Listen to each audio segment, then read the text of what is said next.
ایک شخص کا کارنامہ، وہ یہودی فتنہ گر، وہ روح مصدق کا بروز، ہر قبا ہونے کو ہے اس کے جنوں سے تار تار. اسی طرح وہ عبداللہ ابن سبا یہودی فتنہ گر.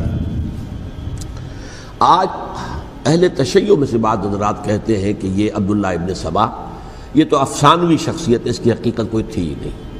حالانکہ ان کی اپنی کتاب میں رجال کشی کے اندر اس کا ذکر موجود ہے، اور یہ بھی موجود ہے کہ حضرت علی رضی اللہ تعالیٰ عنہ نے اپنے عہد خلافت میں اسے زندہ جلوایا ہے. اس کی وجہ کیا تھی؟ یہ آیا مدینے کے اندر اسلام کا لبادہ اوڑھ کر اس نے چند عقیدوں کی اشاعت شروع کی. سب سے پہلے حضرت علی تو خدا ہیں، گاڈ انکارنیٹ، اوتار کا تصور. جیسے ہندوؤں میں ہے رام چندر جی خدا کا اوتار، اور عیسائیت میں بھی پہلے گاڈ انکارنیٹ کا تصور تھا کہ حضرت مسیح خدا کا اوتار ہے، انکارنیشن آف گاڈ. تو اس نے کہا کہ حضرت علی تو خدا کا اوتار ہے، خدا ہے. نمبر دو، اس نے کہا کہ ہر نبی کا ایک وصی ہوتا ہے جس کے حق میں وہ وصیت کرتا ہے. تو حضور صلی اللہ علیہ وسلم کے وصی حضرت علی ہیں، لہذا خلیفہ تو اول روز سے حضرت علی ہیں. حضرت ابو بکر، حضرت عمر، حضرت عثمان یہ تو غاصب ہیں، اور حضرت عثمان کی خلافت تھی اس وقت تو خاص طور پر. پھر اس نے جو قبائلی عصبیت تھی اسے بھڑکایا. پرانی جو عصبیت چل رہی تھی قریش کے اندر، وہ دو گھرانے ایک دوسرے کے بدلے مقابل تھے. دیکھیے، ایک ہوتا ہے قبیلہ، ایک ہوتا ہے گھرانہ. ہمارے پنجاب میں ایک قبیلہ ہے وٹو قبیلہ، اس کے گھرانے بہت سے، مانے کے، لالے کے، سجے کے، شامت کے. یعنی کوئی لالا تھا ان میں سے بڑا، ان کے بیٹے ہو گئے لالے کے، ان کی اولاد، خاندان یہ کہلاتے ہیں. قبیلہ ایک، یہ وٹو قبیلہ. تو قبیلہ تھا قریش، اس میں گھرانے بہت تھے، بنو ہاشم، بنو امیہ، بنو تیم، بنو عدی، یہ بہت سے گھرانے تھے. تو چوٹی کے دو گھرانے جو تھے وہ بنو ہاشم اور بنو امیہ، ان کے درمیان چپقلش تھی، مقابلہ، مسابقت. اور یہ مسابقت فی الخیر بھی ہوتی تھی. اگر انہوں نے غریبوں کو کھانے کھلائے ہیں تو ہم ان سے بڑھ کر کھلائیں گے، اگر وہ حاجیوں کی خدمت کرتے ہیں تو ہم ان سے بڑھ کر کریں گے. تو ان کے اندر یہ مسابقت الخیر بھی تھی، لیکن چپقلش تھی کہ کوئی ہم سے آگے نہ نکل جائے. وہ سمجھتا تھا وہ آگے نہ نکل جائے. اس شخص نے اس پرانی عصبیت کو تازہ کیا کہ حضور تو بنو ہاشم میں سے تھے، لہذا خلافت حق ہے بنو ہاشم کا، یہ غاصب ہے. اس سے پہلے دو خلفاء جو تھے وہ نہ بنو ہاشم سے تھے نہ بنو امیہ سے تھے. حضرت ابو بکر بنو تیم میں سے تھے، چھوٹا قبیلہ تھا. حضرت عمر بنی عدی میں سے تھے، وہ بھی چھوٹا قبیلہ تھا. یہ حضرت عثمان پہلے خلیفہ جو بنو امیہ میں سے تھے، جن کی پرانی چپقلش بنو ہاشم سے تھی. اب اس کو موقع مل گیا کہ پرانی قبائلی عصبیت کو بھڑکائے. یہ ہے اصل میں اس فتنے کا پس منظر عبداللہ ابن سبا نے جو آ کر پھیلایا ہے. اور اس کی تفصیل میں اس وقت میں نہیں جا سکتا، کیسے یہ فتنہ پروان چڑھا، کیا انہوں نے اسٹریٹجی اختیار کی. کہ یہ کیا کرتے تھے، گروہ بنا کر بھیجتے تھے لوگوں کو.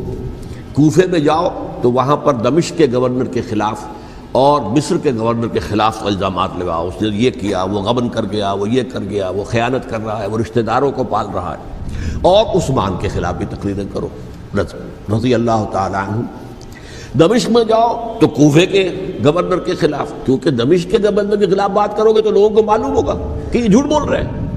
لیکن یہ کہ وہاں تو تم بات کرو کوفے کے گورنر کے خلاف اور مصر کے گورنر کے خلاف اور حضرت عثمان کے خلاف. مصر میں جاؤ تو بات کرو کوفے کے اور شام کے گورنر کے خلاف اور حضرت عثمان کے خلاف. یہ انہوں نے ایسا اٹھایا.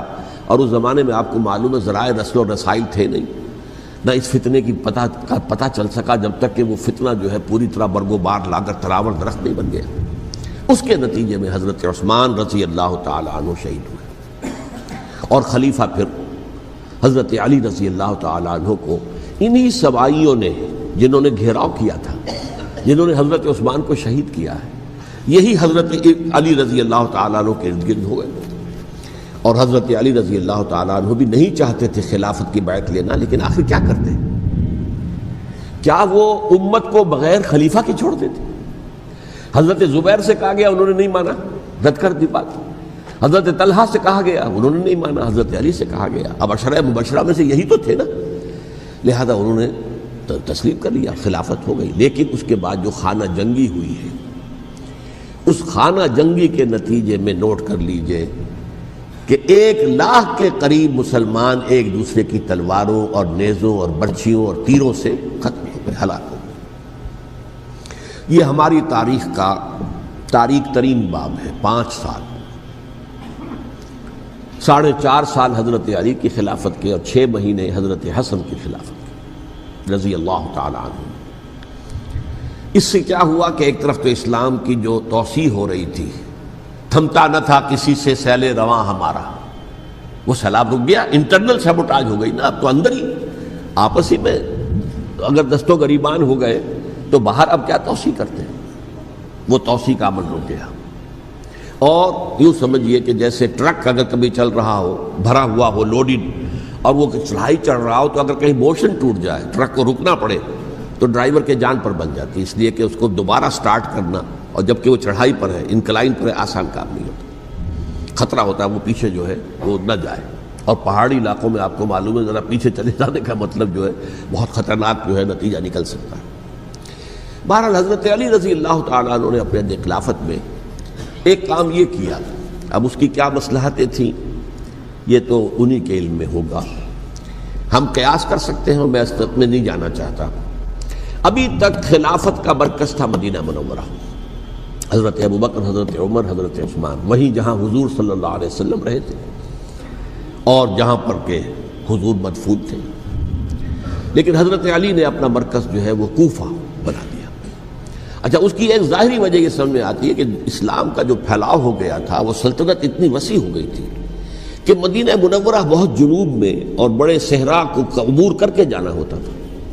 کوفہ جبکہ ایسی مقام پر تھا کہ جہاں سے مشرقی راستہ جا رہا ہے ایران کو، عراق کے اندر تو ہے وہ شہر کوفہ، اور پھر ایران اور خراسان اور ہندوستان کو راستہ جا رہا ہے، وہیں سے شمال کی طرف جا رہا ہے، شام کی طرف اور ترکی کی طرف، اور وہاں سے پھر یہ کہ مغربی افریقہ کو بھی کنٹرول کرنا، جو شمالی افریقہ کو، وہ بھی آسان تھا۔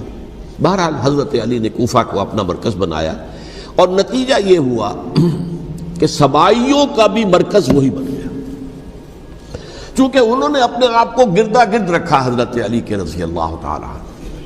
اب ظاہر بات ہے کسی پرٹیکولر پرسن کے خلاف تو کوئی مقدمہ موجود تھا نہیں، بلکہ جب جنگ جمل ہو رہی تھی، ابھی جنگ نہیں ہوئی تھی، حضرت عائشہ، حضرت طلحہ، حضرت زبیر وہ لے کر آئے تھے لشکر اس مطالبے کے لیے کہ حضرت عثمان کے قاتلوں کو سزا دی جائے، قصاص لیا جائے۔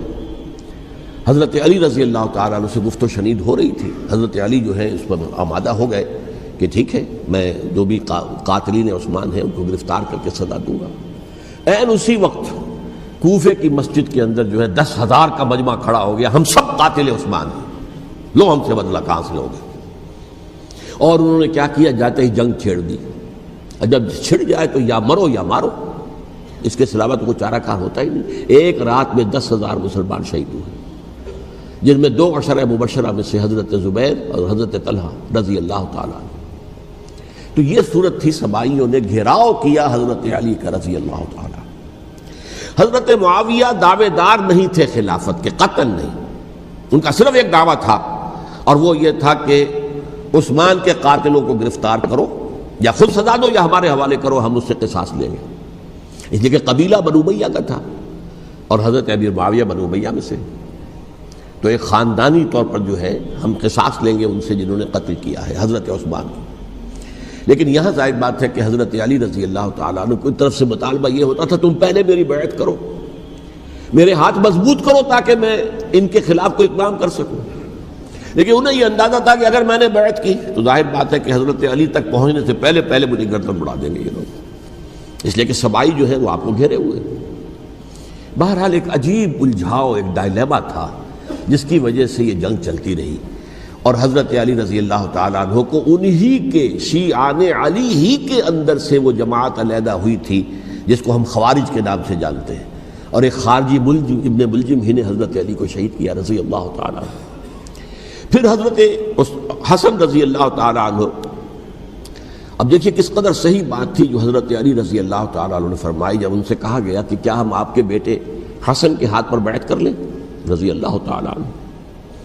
فرمایا نہ میں تمہیں اس کا حکم دیتا ہوں نہ میں اس سے روکتا ہوں، یہ تمہارا معاملہ ہے، امرہم شورا بینہم، تم اپنے باہمی مشورے سے جو فیصلہ کرو گے ٹھیک ہے، میں نہ حکم دیتا ہوں نہ روکتا ہوں. اس کا کیا مطلب ہے؟ باپ کے بعد بیٹے کی خلافت ہرگز حرام نہیں ہے، ورنہ کہتے کیسے ہو سکتا ہے میرا بیٹا؟ نہیں، یہ نہیں کہا. حضرت عمر سے بھی کہا گیا تھا کہ اپنے بیٹے کو نامزد کر دیں، عبداللہ ابن عمر کو، تو انہوں نے جواب میں کیا کہا؟ اسے تو طلاق دینی بھی نہیں آتی. انہوں نے اپنی کسی زوجہ کو طلاق دی تھی اور اس میں جو صحیح ترین طریقہ ہے وہ اختیار نہیں کیا تھا. انہوں نے طلاق دینی تک نہیں آتی تو میں اسے خلیفہ بنا دوں.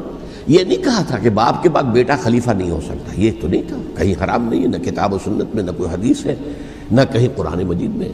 تو حضرت علی نے بھی فرمایا رضی اللہ تعالی، نہ میں روکتا ہوں نہ حکم دیتا ہوں، یہ تمہارا اپنا معاملہ ہے. بہرحال حضرت حسن رضی اللہ تعالی عنہ نے حضرت امیر معاویہ سے صلح کر لی، خلافت ان کے سپرد کر دی. دیکھیے، میں حضرت ابوبکر، حضرت عمر، حضرت عثمان، حضرت علی کے ساتھ حضرت حسن کے دور خلافت کو بھی خلافت راشدہ میں سے سمجھتا ہوں. اور تبھی 30 سال پورے ہوتے ہیں اس حدیث کے مطابق کہ حضور نے فرمایا خلافت 30 برس رہے گی، پھر ملوکیت آ جائے گی. تو حضرت حسن کا بہت بڑا کارنامہ یہ ہے کہ اس خانہ جنگی کا دروازہ بند کر دیا. اور یہ پیشن گوئی تھی حضور کی صلی اللہ علیہ وسلم حضرت حسن کو، جب بچے تھے حضور کے انتقال سے پہلے، میرا یہ بیٹا مسلمانوں کے 2 گروہوں میں صلح کرائے گا.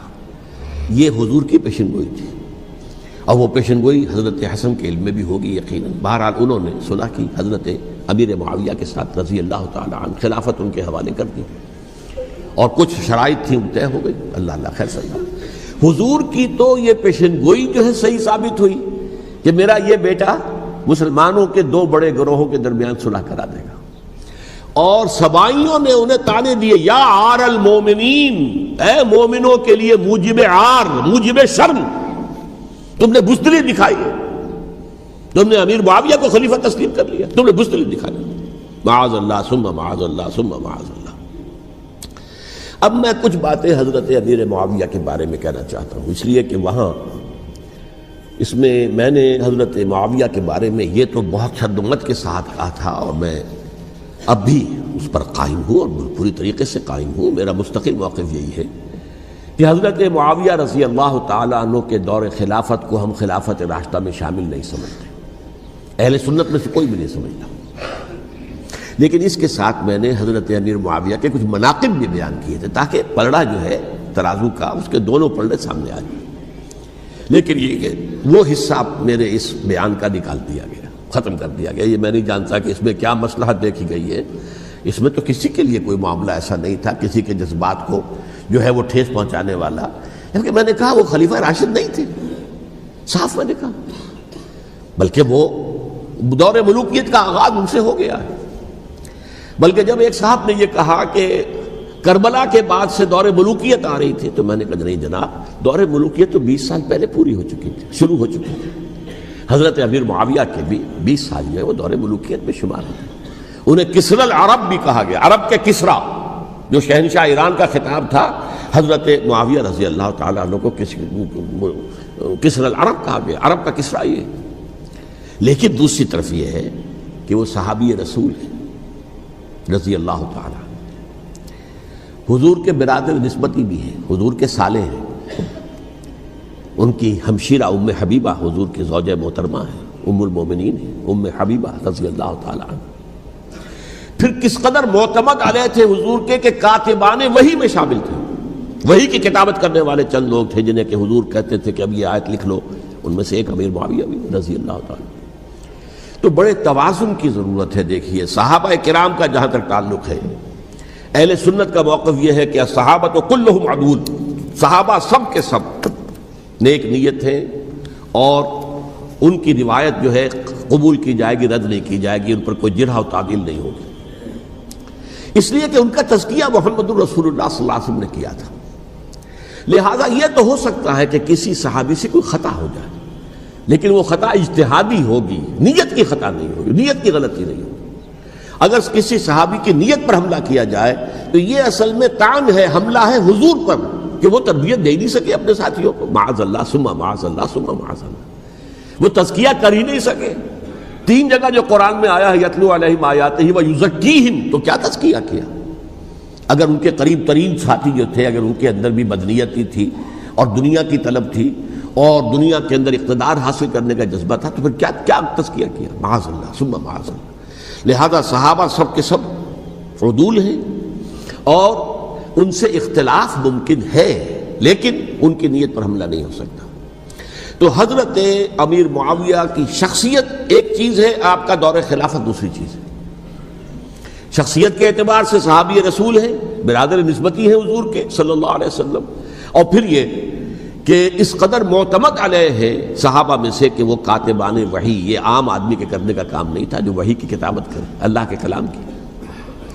البتہ یہ ہے کہ جیسا کہ میں نے عرض کیا، ان کا دور خلافت راشدہ نہیں ہے، وہ ملوکیت کا دور ہے۔ یہ میں نے جیسا کہ عرض کیا، میں نے ایک صاحب نے جب یہ کہا کہ ملوکیت شروع ہو رہی تھی، میں نے کہا شروع نہیں ہو رہی تھی، ملوکیت تو 20 سال پہلے شروع ہو چکی تھی۔ اسی طریقے سے ایک صاحب نے کہا تھا کہ اسلام کو قائم کرنے کے لیے حضرت حسین میدان میں آئے، میں نے کہا یہ بھی غلط ہے، اسلام تو 60 سال پہلے قائم ہو چکا تھا، نبی اکرم صلی اللہ علیہ وسلم کے دست مبارک سے اسلام قائم ہو گیا، جاء الحق وزهق الباطل ان الباطل کان زهوقا، پھر 30 برس تک وہ کامل شکل کے اندر قائم رہا۔ تو اسلام جو ہے وہ در حقیقت اب قائم کرنے والی بات نہیں تھی، البتہ اس کے اندر زوال شروع ہو گیا تھا، اس زوال کے عمل کو روکنے کے لیے حضرت حسین میدان میں آئے۔ یہ ایک چیز کو صحیح تاریخی پرسپیکٹو میں رکھنا، تو جس طرح سے دین کو قائم کرنے کے لیے دیکھیں، قائم تو کیا محمد رسول اللہ صلی اللہ علیہ وسلم والذین معہ رضی اللہ تعالی عنہ، انہوں نے کیا تھا۔ ہاں اب جو ہے وہ اپنی اس شاندار حیثیت سے نیچے گرنے لگا تھا، وہ میں بعد میں عرض کروں گا کہ میں نے اسے کیا عرض کیا تھا کہ یہ اس زوال کو روکنے کے لیے کسی طریقے سے یہ اپنی اصل حقیقت میں قائم رہے، یہ حضرت حسین رضی اللہ تعالیٰ عنہ کی سعی تھی۔ اچھا، حضرت امیر معاویہ کے جو 20 سال ہیں وہ پورے امن، سکون، اطمینان، کوئی جھگڑا، کوئی فساد، کوئی اختلاف، کوئی باہمی فانت جنگی، کچھ 20 سال۔ یہ بھی تاریخ کی بڑی چشم کشا حقیقت ہے جو عام طور پر لوگوں کے علم میں نہیں ہے۔ سبائی بھی دبتے رہے، حضرت امیر معاویہ کی حکومت اتنی مضبوط تھی، کنٹرول، کہ ان کو کچھ سر اٹھانے کا موقع نہیں ملا۔ موجود تھے، دب کے رہے، جیسا کہ میں نے کہا ریولوشن کے آخری مرحلے پر آ کر جو مخالفین ہیں وہ دب جاتے ہیں کہ پھر دیکھیں گے موقع ملے گا تو پھر لیں گے ان سے حساب کتاب۔ 20 سال رہے ہیں پورے امن کے، 10 سال کے بعد یعنی درمیان میں ہے حضرت امیر معاویہ کا عہد خلافت۔ ایک صحابی جو کہ بزرگ صحابہ میں سے ہیں، مغیرہ ابن شعبہ رضی اللہ تعالی عنہ، وہ آتے ہیں اور وہ کہتے ہیں کہ دیکھیے امیر المومنین، کتنی بڑی خانہ جنگی رہی تھی مسلمانوں کی آپس میں، اور اب بھی اگر آپ کسی کو نامزد کیے بغیر چھوڑ گئے امت کو تو پھر خانہ جنگی ہو جائے۔ 1 لاکھ اس وقت جو ہے وہ ہلاک ہوئے تھے، نہ معلوم اب کتنے ہلاک۔ لہٰذا آپ اپنی زندگی ہی میں نامزد کر دیجئے کسی کو خلیفہ، ولی عہد بنا دیجئے۔ حضرت امیر معاویہ نے ابتداءً جو ہے انکار کیا نہیں، لیکن ان کے دلائل ایسے تھے وزنی، اور میں سمجھتا ہوں کہ وہ بات صحیح تھی جو مغیرہ ابن شعبہ نے کہی، اس لیے کہ اب صحابہ کرام میں سے جو کبار صحابہ تھے وہ تو سب دنیا سے رخصت ہو چکے تھے۔ اب تو یا صغار صحابہ رہ گئے تھے جو حضور کے زمانے میں بچے تھے، حضرت حسن، حضرت حسین، عبداللہ ابن زبیر، یہ بچے ہی تھے نا، یا تو وہ تھے، اور یا بالکل نو مسلم تھے، اور نو مسلموں میں بڑی تعداد وہ تھی جو ایرانیوں کی تھی، شامیوں کی تھی، ادھر کی تھی، ادھر کی تھی، تو ان کو تو ظاہر بات ہے کہ تربیت نبوی سے کیا خلافت راشدہ سے بھی اکثر و بیشتر کو کوئی حصہ ملا ہی نہیں۔ تو اس صورت میں اب وہ اعلیٰ ترین معیار پر حکومت کے نظام کو قائم کرنا ممکن نہیں ہے۔ کوئی قبائلی عصبیت جب تک حکومت کی پشت پر نہیں ہوگی، حکومت مستحکم نہیں ہوگی۔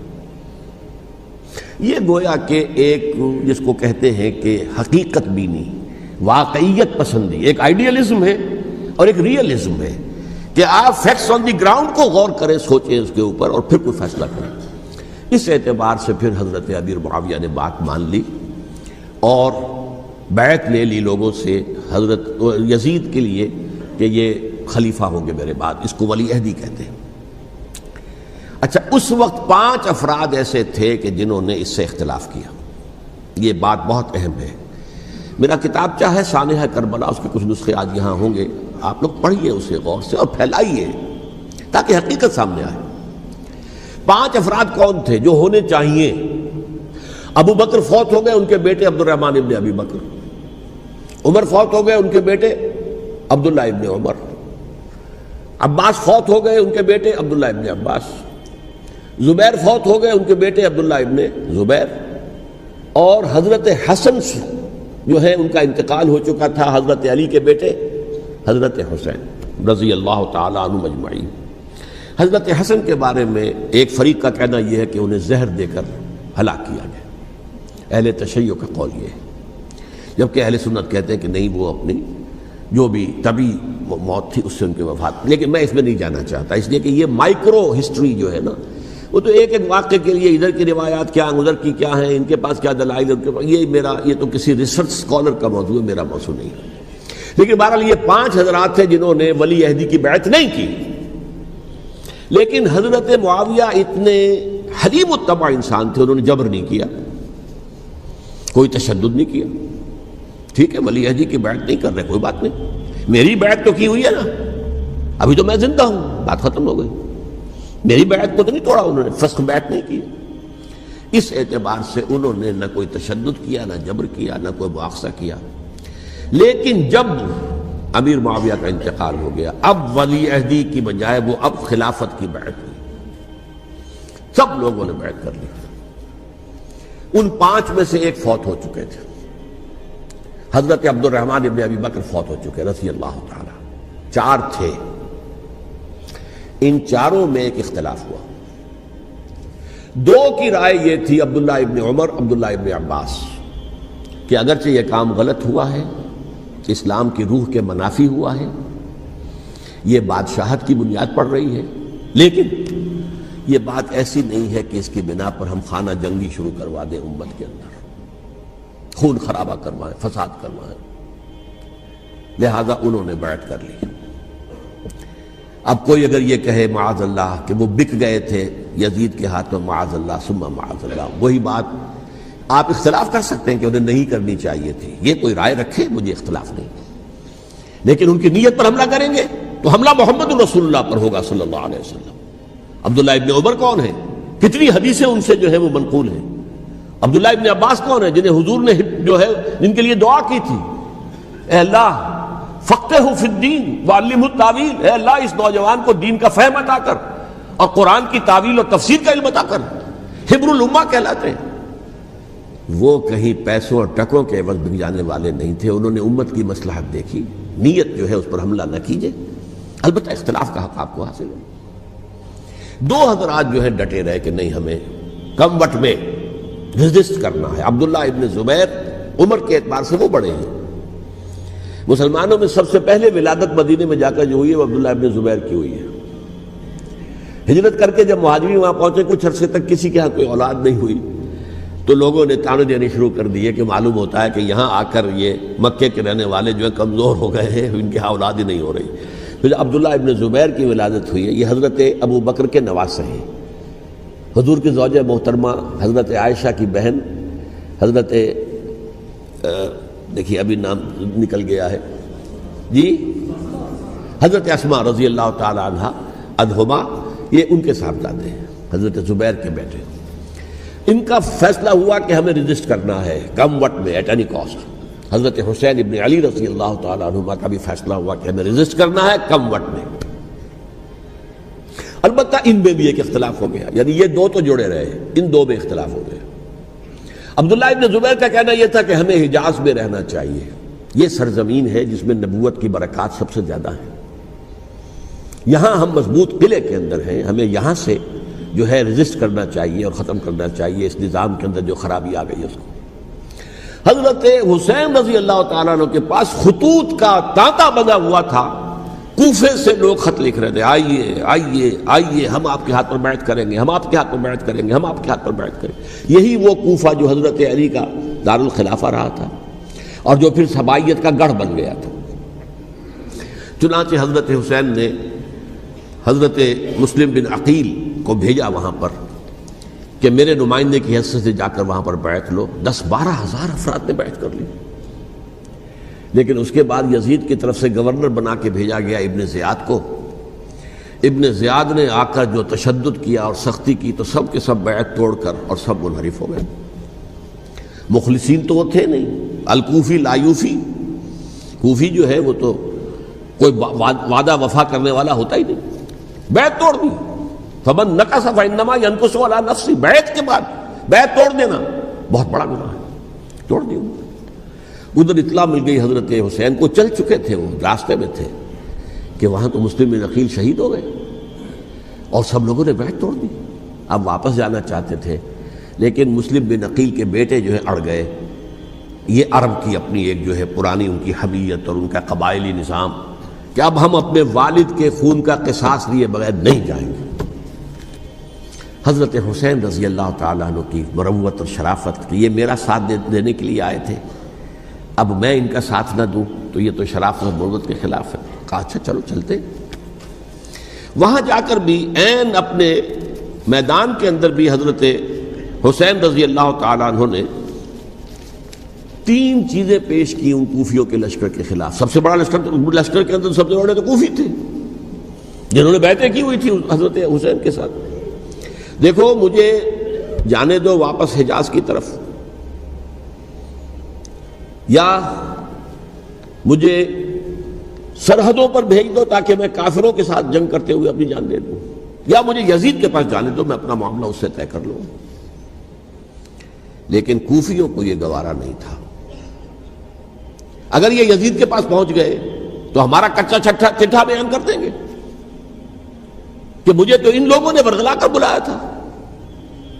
اس لیے کہ دیکھیے حضرت امیر معاویہ کے 20 سالوں کے دوران میں بتا چکا ہوں ان کی حکومت اتنی مستحکم تھی کہ اس کے خلاف کوئی فتنہ اٹھانا ممکن نہیں تھا.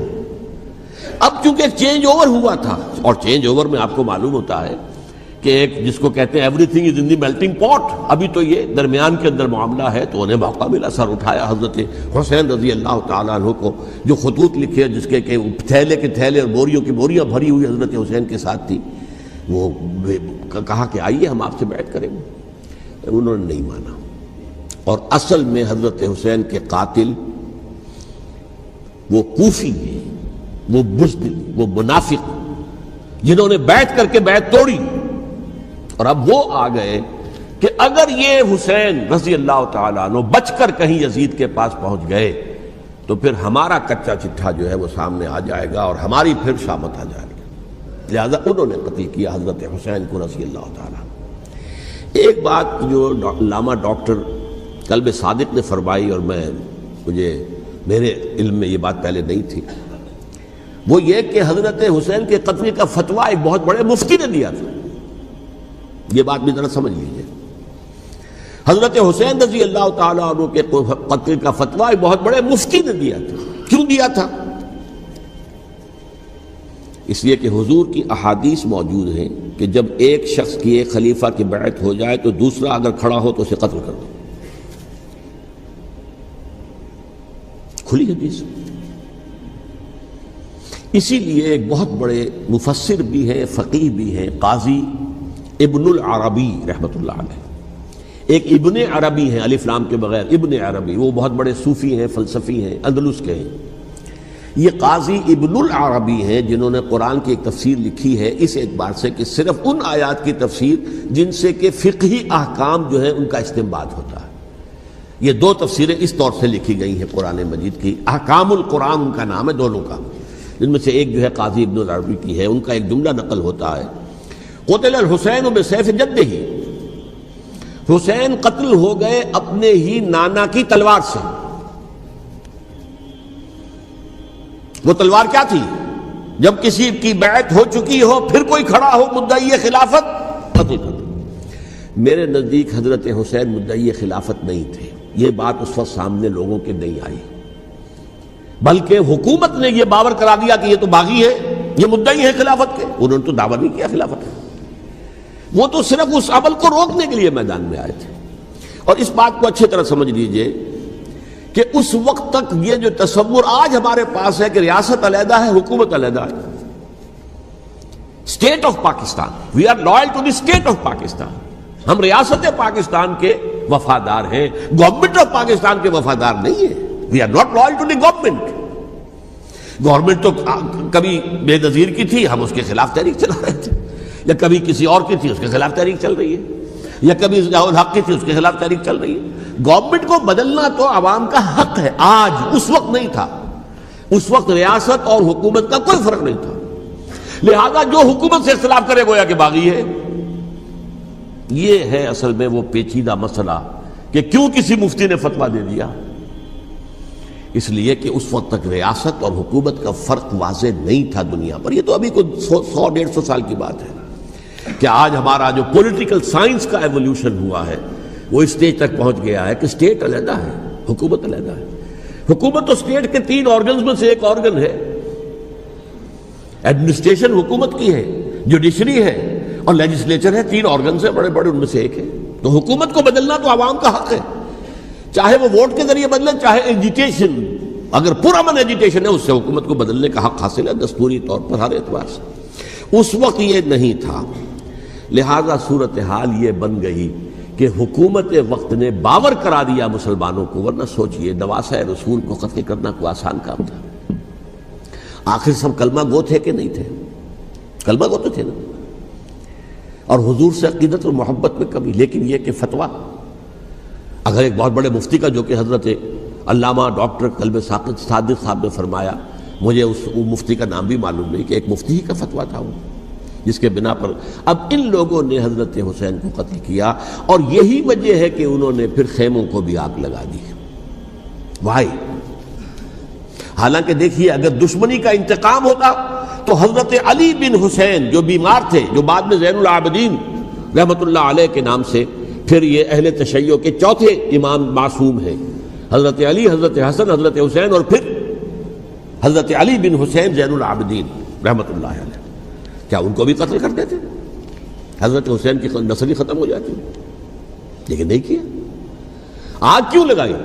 آگ اس لیے لگائی کہ وہ جو ڈاکومنٹری پروف ہے ہماری غداری کا یزید کے خلاف حضرت حسین کو جو ہم نے دعوت دی، وہ جو ڈاکومنٹری پروف خطوط کی شکل میں موجود ہے وہ ختم ہو جائے، ڈسٹرائے ہو جائے۔ اس کے لیے انہوں نے خیموں میں آگ لگائی۔ بہرحال یہ ہے تاریخی پس منظر، یہ اسی سبائی فتنے کا تسلسل ہے جس نے سب سے پہلے حضرت عثمان کی جان لی رضی اللہ تعالیٰ عنہ۔ 5 سال تک مسلمانوں میں خانہ جنگی رکھی، حضرت علی کو پھر شہید کیا، اور اس کے بعد جو ہے 20 سال حضرت امیر معاویہ کے تو سر نہیں اٹھا سکے، لیکن پھر جب ایک چینج اوور ہو رہا تھا تو اس وقت انہوں نے موقع غنیمت سمجھا کہ اب کھڑے ہو جاؤ اور اب دوبارہ ایک فتنہ جو ہے اس کو امت کے اندر پیدا کر دو۔ اچھا، اس معاملے میں ایک بات جو میں نے وہاں کہی کہ ہمارے ہاں شاعرانہ جو مبالغہ آمیزی ہے، یہ میری گفتگو کا حصہ انہوں نے حذف کر دیا ہے، اور میں نے ایک سنی شاعر، بہت بڑے عالم، جن کے حوالے سے آج بھی میری تقریر ہوگی خالق جناح ہال میں، مولانا محمد علی جوہر کے ایک شعر کے حوالے سے کہا کہ قتل حسین اصل میں مرگ یزید ہے، اسلام زندہ ہوتا ہے ہر کربلا کے بعد۔ میں نے کہا بالکل محمل شعر ہے، اسلام مرا ہی نہیں تھا، زندہ ہونے کا کیا سوال؟ اور اگر کسی درجے میں مزمحل یا زخمی ہوا تھا تو وہ تو رہا، کربلا کے بعد بھی رہا، یزید کی حکومت بھی رہی، بنو امیہ کی حکومت بھی چلی، کوئی تبدیلی تو نہیں آئی۔ یہ کیا کہہ رہے ہیں؟ اسلام زندہ ہوتا ہے کربلا کے بعد؟ میں نے کہا اسلام مرا نہیں تھا۔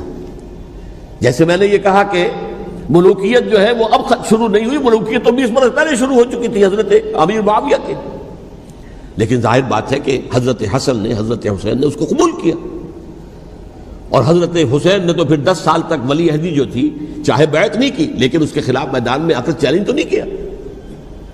اس اعتبار سے یہ معاملہ جو ہے اسلام زندہ ہوتا ہے کربلا کے بعد، یہ بے تکی بات ہے۔ ہاں، حضرت شاہ اسماعیل شہید رحمۃ اللہ علیہ کی اگر میں تشبیہ کو، تمثیل کو سامنے رکھوں تو اسلام کی عمارت 6 منزلہ ہے، 6ٹھی منزل ٹاپ کی وہ گر گئی، 5 منزلیں انٹیکٹ تھیں، اسلام مرا نہیں تھا۔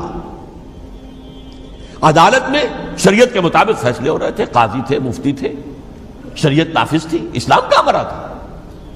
جبکہ خود کہہ رہے ہیں علامہ قلب صادق کے ایک مفتی کے فتوے سے ہی حضرت حسین کو قتل کیا گیا۔ اب وہ مفتی کی رائے، اس کی بدنیتی ہو، جو بھی ہو وہ جانے، اللہ جانے، لیکن عام مسلمان کیا کرے؟ اس پہلو سے اسلام مرا نہیں تھا. ہاں ایک منزل گر گئی تھی، وہ گری رہی، 1000 برس تک گری رہی، یہاں تک کہ آ کر مغربی امپیریلزم نے اس کے گرایا، ملوکیت کا معاملہ ختم کیا اور وہ جبرین ملوکیت دوسری آ گئی. ورنہ وہی بادشاہی چلی ہے. بلکہ دور بنو امیہ میں وہ بادشاہی پوری طرح اس نے بالوں پر نہیں نکالے تھے، اصل باروں پل تو اس نے نکالے ہیں دور بنو عباس میں آ کر. اور پھر سلاطین جو ہے ترک، جو ترک خلفاء ہے، ان کا بھی بادشاہت تھی اور کیا تھا، وہ خلافت تو نہیں تھی. تو یہ تو اسلام میں جو بھی نقص واقع ہو گیا تھا، کبھی واقع ہو گئی تھی، وہ جو کی تو برقرار رہی. اس کو بھی تسلیم کیا. میں اللہ کا شکر ادا کر کے کہتا ہوں کہ دونوں حضرات، دونوں شیعہ دانشور اور بڑی اعلیٰ سطح کے جو شیعہ عالم تھے، انہوں نے اس بات کو تسلیم کیا اور میری اس بات کو چیلنج نہیں کیا.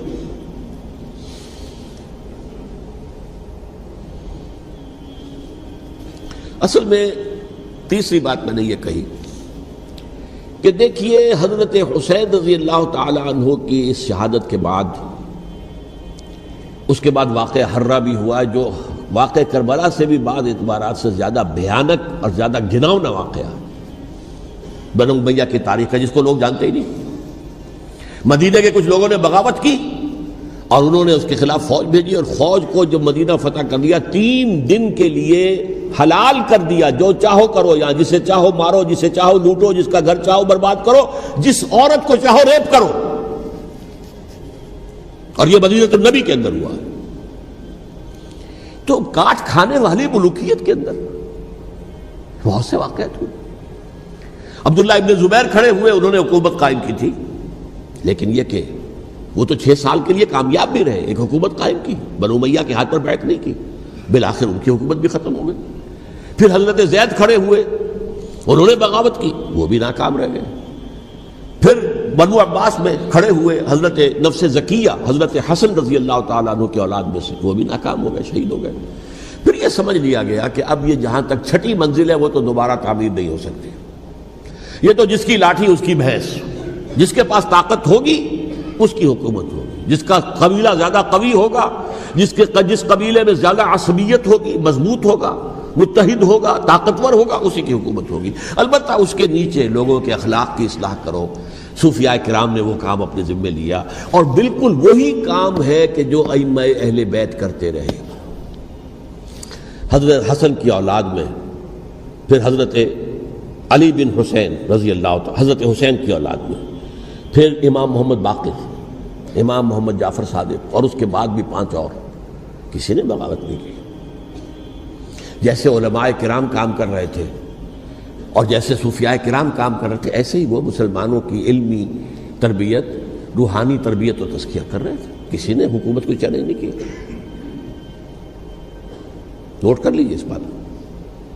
حضرت علی نے بھی چیلنج نہیں کیا تھا، حضرت حسن نے چیلنج نہیں کیا، خود صلح کر لی. تو ائمہ اہل بیت جو 12 یہ گنتے ہیں، جن میں سے آخری جو ہے حضرت مہدی کو تو ابھی ظاہر ہونا ہے، ان کے عقیدے کے مطابق وہ روح پوش ہیں، وہ ظاہر ہوں گے. لیکن 11 حضرات کے بارے میں یہ کہ حضرت حسین کے سوا کسی نے بھی چیلنج نہیں کیا وقت کے نظام کو. اور حضرت حسین نے بھی اس مغالطے پر کیا کہ کوفی ساتھ دیں گے، اور یہ موقع ہے کہ یہ جو چھٹی منزل اسلام کی گر گئی ہے اسے دوبارہ تعمیر کر دیا جائے. انہوں نے خلافت کا دعویٰ نہیں کیا تھا، یہ انہیں عوام کو مغالطے میں مبتلا کیا گیا کہ یہ خلافت کا مدعی ہو کر سامنے آیا. جیسا کہ میں نے آپ سے کہا تھا، امیر معاویہ نے حضرت علی کے عہد خلافت میں کبھی خلافت کا دعویٰ نہیں کیا.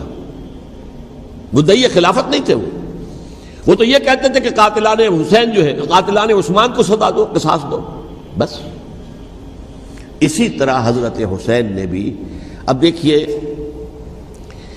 اس ضمن میں اس میں کوئی شک نہیں ہے، حضرت حسین رضی اللہ تعالی عنہ کی جو شہادت ہوئی ہے اور ان کے ساتھیوں کی، اعزاء و اقارب کی، تاریخ انسانی میں یہ عزم، ہمت، شجاعت، مثابرت، صبر، استقلال، استقامت، اس کی بہت روشن مثال ہے، بہت روشن مثال ہے، بہت روشن مثال ہے. لیکن اس سے تاریخ کی رفتار پر کوئی اثر نہیں پڑا. وہ جو ملوکیت آ گئی تھی وہ اور گہری سے گہری ہوتی چلی گئی. واقعہ کربلا کے بعد تو واقعہ ہررا ہوا میں نے گنوا دیا آپ کو، اس سے زیادہ تو میرے خیال میں کہ اور ہمارے لیے لائق شرم جو ہے کوئی واقعہ ہے ہی نہیں اس پہلو سے۔ لیکن حضرت حسین کا ایک، اب ان کو یہ کہ میں مطلب یہ کہ اگر میں ان کے ہاتھ پر بیعت کر لیتا ہوں جو کہ اس وقت سامنے موجود تھے کہ یزید کی بیعت تمہارے ہاتھ پر کرتا ہوں، تو گویا کہ اپنے آپ کو سرنڈر کر دیتے۔ وہی خطرہ جو امیر معاویہ کو تھا کہ مجھے وہ تو پہنچنے بھی نہیں دیں گے علی تک رضی اللہ تعالیٰ عنہ اور مجھے پہلے ہی شہید کر دیں گے، یہی خطرہ حسین کو تھا رضی اللہ تعالیٰ عنہ کہ مجھے یزید تک پہنچنے نہیں دیں گے، پہلے ہی قتل کر دیں گے۔ اور ویسے بھی یہ ایک شرافت، مروت اور حمیت اور غیرت اور عزت نفس کا تقاضا بھی تھا کہ بھائی معاملہ ہے یزید کا، میرا مجھے وہاں جانے دو، اللہ اللہ خرسلہ، یو کین اسکورٹ می، میرے دائیں بائیں چلو تاکہ میں کہیں اور بھاگ نہ جاؤں تمہارے خیال میں، مجھے وہاں پہنچا دو، میں وہاں پہ جا کے اس سے معاملہ کر لوں۔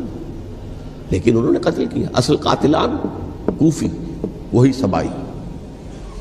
البتہ یہ ہے کہ اس واقعے کی جو یادگار ہے اس میں کوئی شک نہیں ہے کہ اس نے مسلمانوں میں سے ایک گروہ کے دل میں قربانی اور شہادت کا جذبہ بہت پیدا کیا، اس میں کوئی شک نہیں۔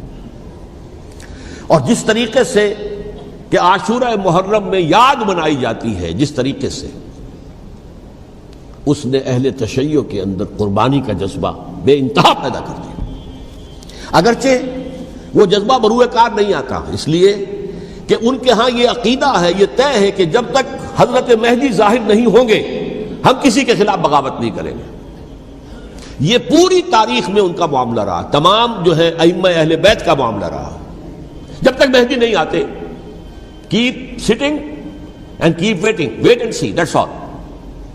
یہ تو خمینی صاحب نے کیا ہے، آیت اللہ خمینی صاحب نے، کہ انہوں نے یہ ایران کے شیعوں کو باور کرایا کہ بھائی جب آئیں گے حضرت مہدی آ جائیں گے، لیکن ہم اب ہاتھ پر ہاتھ رکھ کر بیٹھے رہیں، باطل کو چیلنج بھی نہ کریں، ہمیں کچھ تو کرنا چاہیے، وہ ہاتھ پاؤں ہلانے چاہیے، اور کچھ نہیں تو مہدی کا راستہ جو ہے صاف کرنا چاہیے، تمہید کرنی چاہیے، ان کے راستہ ہموار کیا جائے۔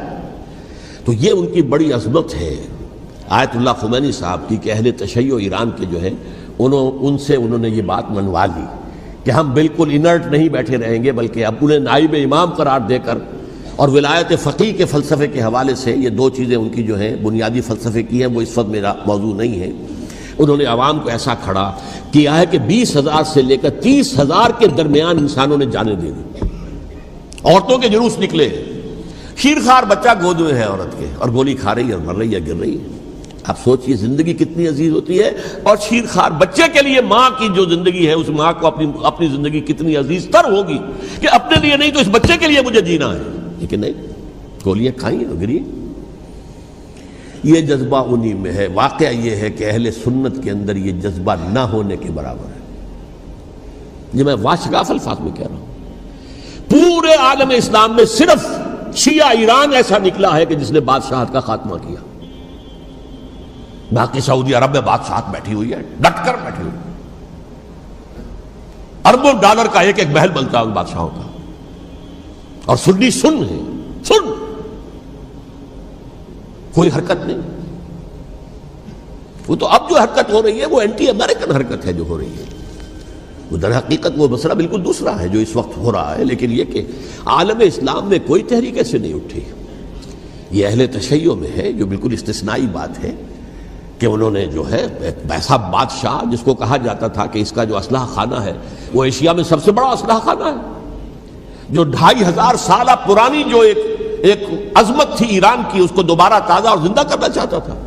2500 سالہ برسی اس نے منائی تھی، اس کے لیے ایک شہر آباد کیا تھا کہ خسرو یا سائرس یا ذوالقرنین قرآن مجید کی اصطلاح میں اس کی یادگار بنائی تھی، اور وہ سوچ رہا تھا کہ وہی عظمت دوبارہ ایران کی ہوگی جو کہ خسرو کے زمانے میں تھی، جس کا قرآن مجید میں سورہ کہف کے اندر ذکر ہے، مشرقی فتوحات، مغربی فتوحات، شمالی فتوحات۔ تو وہ بادشاہ ہے، اس کو بھاگنا پڑا وہاں قربانی کی وجہ سے۔ تو یہ جو ہے واقعہ کربلا نے، اس میں کوئی شک نہیں ہے کہ ایک ایسی مشعل روشن کی ہے جس کو کہ ہر شخص کو دیکھنا چاہیے۔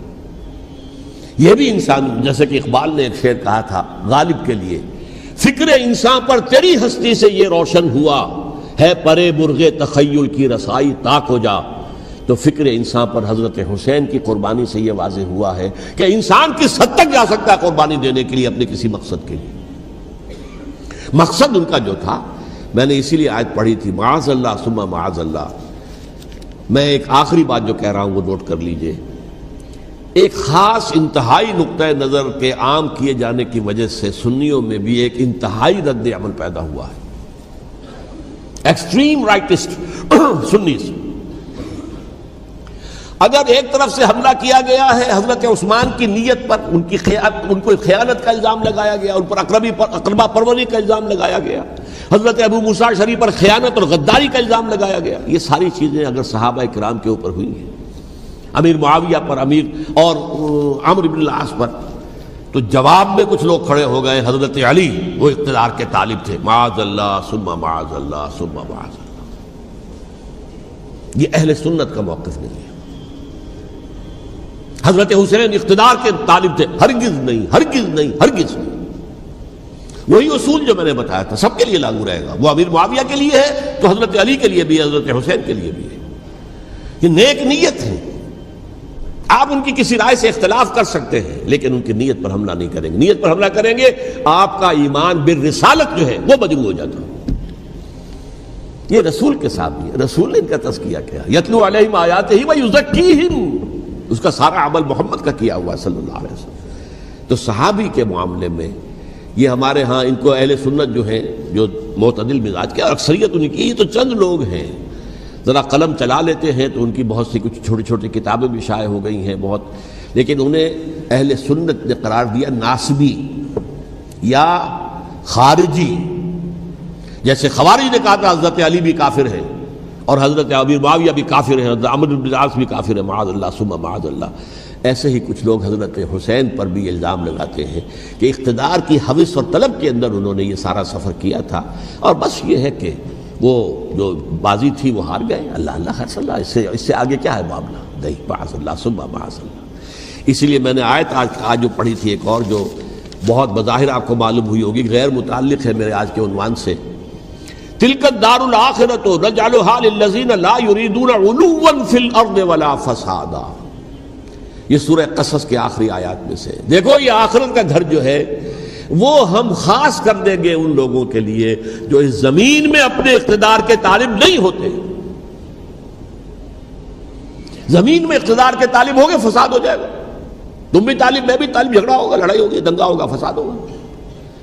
تلک الدار الآخرۃ نجعلھا للذین لا یریدون علوا فی الارض ولا فسادا۔ جو لوگ زمین میں اپنے اقتدار کے طالب اور اس کے نتیجے میں فساد پیدا کرنے والے نہیں ہیں، ان کے لیے ہم نے آخرت کا گھر خاص کیا ہے۔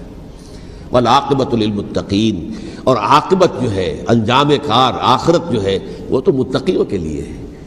اسی میں آئیں گے سب صحابہ کرام، خواہ وہ حضرت علی ہیں رضی اللہ تعالیٰ عنہ، اور خواہ وہ حضرت امیر معاویہ ہیں، حضرت عثمان ہیں رضی اللہ تعالیٰ عنہما، خواہ حضرت حسن ہیں، حضرت حسین ہیں رضی اللہ تعالیٰ عنہما، خواہ عبداللہ ابن زبیر ہیں، خواہ عبداللہ ابن عباس ہیں، خواہ عبداللہ ابن عمر ہیں رضی اللہ تعالیٰ عنہم اجمعین۔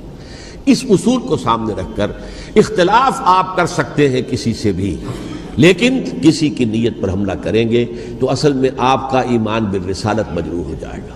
علی کو نبی اکرم صلی اللہ علیہ وسلم نے اپنا نائب بنا کر چھوڑا تھا جب غزوہ تبوک میں جا رہے تھے مدینے میں۔ حضرت علی نے کہا بھی کہ مجھے آپ عورتوں کے ساتھ بٹھا کے جا رہے ہیں۔ فرمایا تمہارا مقام میرے ساتھ وہی ہے جو موسیٰ کے ساتھ ہارون کا تھا۔ ہارون کو چھوڑ کر گئے تھے نا یہودیوں کے پاس جب گئے تھے تورات لینے کے لیے، تو تمہارا وہی مقام ہے میرے ساتھ۔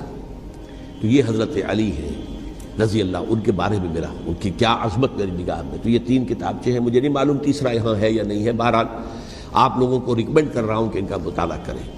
اب یہ کہ آخری بات یہ کہ اصل ہمارے کرنے کا کام کیا ہے۔ دیکھیے کیوں نہیں کیا کسی نے بھی خروج کا معاملہ، وہ میں واضح کر چکا ہوں، بغاوت نہیں کی۔ کیوں؟ ایک تو ریاست اور حکومت میں فرق نہیں تھا، ذرا کھڑا ہو اور وہ باغی قرار پائیں گے، واجب القتل ہو جائیں گے، فتوے کی زد میں آ جائیں، یہ معاملہ تھا۔ اور دوسرے یہ کہ عمارت پوری گری نہیں تھی، ایک منزل گری تھی نا۔ آج ہم کہاں کھڑے ہیں؟ پوری عمارت گری ہوئی ہے، نہ شرعی عدالتیں ہیں، نہ شرعی فیصلے ہیں، نہ احکام الہی نافذ ہے، نہ حدود اور قصاص کے معاملات، کچھ بھی نہیں۔ ہمارا فرض کیا ہے؟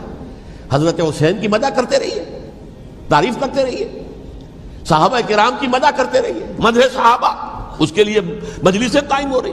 بھائی کر کیا رہے ہو؟ تھے تو آبا وہ تمہارے ہی، مگر تم کیا ہو؟ ہاتھ پر ہاتھ دھرے منتظر فردا ہو۔ تلک امۃ قد خلت لہا ما کسبت ولکم ما کسبتم۔ وہ تو ایک امت تھی جو چلی گئی، اللہ کے ہاں پہنچ گئے۔ جو کچھ انہوں نے کمایا وہ ان کے لیے، تمہارے لیے نہیں ہے۔ تمہارے لیے وہ ہوگا جو تم کماؤ گے۔ ہمارے لیے راستہ اب یہی ہے کہ خلافت راشدہ کے مکمل نظام کو اثر نو قائم کرنے کے لیے منہج انقلاب نبوی کو اختیار کریں۔ میری کتاب اس پر، کیسٹس اس پر، آڈیو کیسٹس، ویڈیو کیسٹ، سی ڈیز، نہ معلوم ڈی وی ڈی، سب کچھ موجود۔ سیرت النبی پر تو میں عرض کر چکا ہوں، فلسفہ سیرت النبی سمجھنا ہے تو میری کتاب پڑھیے، ورنہ سیرت النبی آپ پڑھ لیں گے، واقعات معلوم ہو جائیں گے، فلسفہ سیرت سامنے نہیں آئے، اس کا آپ مطالعہ کریں گے میری کتاب سے۔ اور دوسرے یہ کہ یہ خلافت قائم کرنے کے لیے جو جد و جہد ہم کر رہے ہیں، تحریک خلافت پاکستان جس کا میں داعی ہوں ادنا سا، وہ تنظیم نہیں ہے، میں اس کا امیر نہیں، وہ ایک تحریک ہے۔ جیسے تحریک پاکستان کہلاتی تھی جس کی تنظیم تھی مسلم لیگ، پارٹی کا نام مسلم لیگ تھا، لیکن تحریک پاکستان، اس طرح تحریک خلافت پاکستان وہ ہم نے چلائی ہے تنظیم اسلامی کے تحت۔ یہ خلافت جب پہلی چلی تھی آج سے 84 سال قبل، نومبر 1921 میں خالد دینہ ہال میں وہ مقدمہ چلا تھا، جس کے نتیجے میں بڑے بڑے جو لیڈر تھے ہمارے، مولانا محمد علی جوہر اور مولانا حسین مدنی اور مولانا ابوالکلام آزاد، ان سب کو 2 سال کی قید کی سزا سنائی گئی تھی، بغاوت، مقدمہ بغاوت، یہ خالد دینہ ہال۔ اسی میں سن 91 یا 92 میں نے 3 دن تقریریں کی تھیں، جن میں آج سے پھر میں 3 تقریریں کرنے والا ہوں، ایک آج شام کو، ایک کل شام کو رات 9 بجے، آج بھی کل بھی، ایک پرسوں اتوار کی صبح کو 10 بجے ہے کیا 11 بجے۔ تو ان میں آپ حضرات شرکت فرمائیں، تاکہ اصل جو ہمارے کرنے کا کام ہے، تاریخ کو بھی سمجھنا چاہیے، تاریخ کے عوامل کیا ہیں، کیا پس پردہ عوامل کار فرما تھے، کیا کسی شے کی اصل حقیقت ہے، وہ سمجھنا چاہیے۔ لیکن یہ ہے کہ اس اعتبار سے میں نے جب یہ لفظ استعمال کیا تھا اس مذاکرے میں، لپ سروس، کہ یہ ہم صرف لپ سروس کرتے رہے، مدح کے بیان کرتے رہے، منقبت بیان کرتے رہے، حضور کی نعتیں کہتے رہے، اس سے تو بات نہیں بنے گی جب تک کہ وہ فرض منصبی شہادت علی الناس کا جو ہمارے ذمے ہے بحیثیت امت محمد صلی اللہ علیہ وسلم، اس کو ادا نہ کرے۔ مجھے خوشی ہے کہ اس کی بھی تائید دونوں حضرات نے کی، ہاں یہ لپ سروس کا معاملہ ہے۔ اللہ تعالی حضرت حسین کے نقش قدم پر چلتے ہوئے، بلکہ اصل میں تو ہمارے لیے اسوہ رسول ہے محمد صلی اللہ علیہ وسلم کا، اس پر چلتے ہوئے ہم پاکستان میں اسلام کا نظام خلافت قائم کرنے کی جد و جہد کریں۔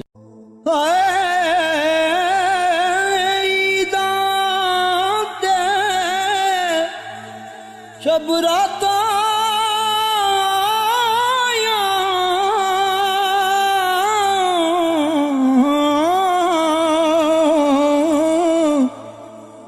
سب لوگ گران آئیے،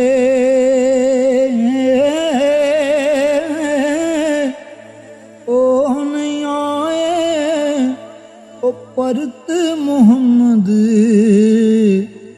جو آپ ہتھیں دفنا